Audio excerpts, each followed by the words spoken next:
The funny thing is that until last week it had been 7 years since England's last goalless draw at Wembley, going all the way back to a Euro 2012 qualifier against Montenegro when Fabio Capello was in charge. They have now had two in the space of 4 days, but that is not necessarily such a bad thing when the opposition both times have been the highest placed teams in FIFA's world rankings.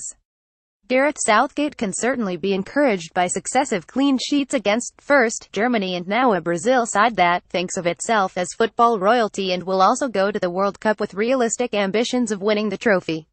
England have managed two creditable results while playing experimental sides. Joe Gomez was named as the man of the match for this one, and Dominic Solanke, a second-half substitute, will certainly remember the night he won his first cap. Solanke came on with Tammy Abraham after 75 minutes, meaning Southgate has given half a dozen players their England debuts over the course of these two fixtures. How many of those players will still be involved when England reconvene in March, with fixtures arranged against Holland and Italy, remains to be seen, but Southgate is entitled to think it has been a useful exercise, particularly bearing in mind the nature of the Selecao lineup. Unlike Germany's policy of experimentation last Friday, this was the strongest team available to tight the Brazilian coach. For long, difficult spells England were reminded why it will be so imperative to keep the ball against the best teams in the World Cup, namely because once it is given away it can be a long time before it comes back.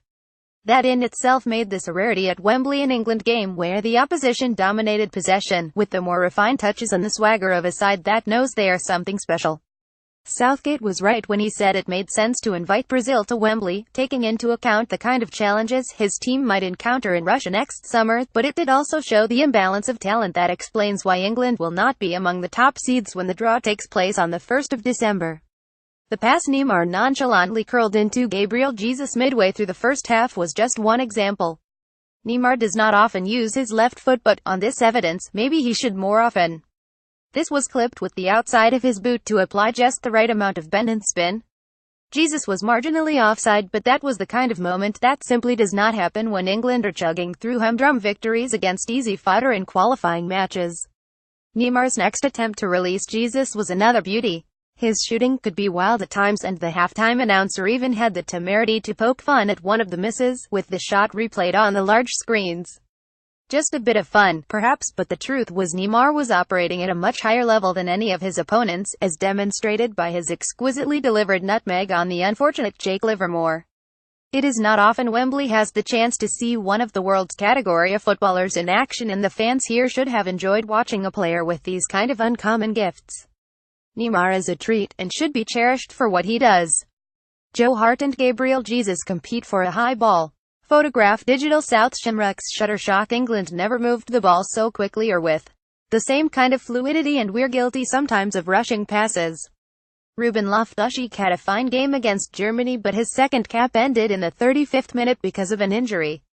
Jesse Lingard took his place, but it was a pity that England did not have Harry Kane or Dele Alli to see how they would have done with their best attack in place. Marcus Rashford did, however, show in flashes why he will always back himself to trouble even the most accomplished teams, including one little pirouette and improvisational drag back to take him away from Marcelo, João Miranda and Casemiro early in the second half. Rashford played with great confidence and also had England's most promising moment of the first half, cutting inside from the left before firing in a 25-yard shot that Alisson saved. The disappointing part was the lack of penalty box activity, but this was not a night, unlike the previous two England games at this stadium, when the crowd spent large parts of the match trying to think of new ways to make their own entertainment. There were only a few paper planes arrowing onto the pitch, and the Mexican wave did not last long. Even with a lack of penetrative edge and Philippe Coutinho having a below-par night, there was plenty to admire from the Brazilians. The closest they came to winning the match came when Eric Dier lost the ball in midfield and the substitute Fernandinho strode forward before striking a long-range shot that skimmed off the outside of the post. Ultimately, though, it was another stalemate, and England, without Kane, need to find a scoring touch. Jamie Vardy had a difficult night, and when Solanke had his chance to be a hero in the final exchanges, his touch was poor and the goalkeeper, Alisson, spared Brazil an undeserved defeat.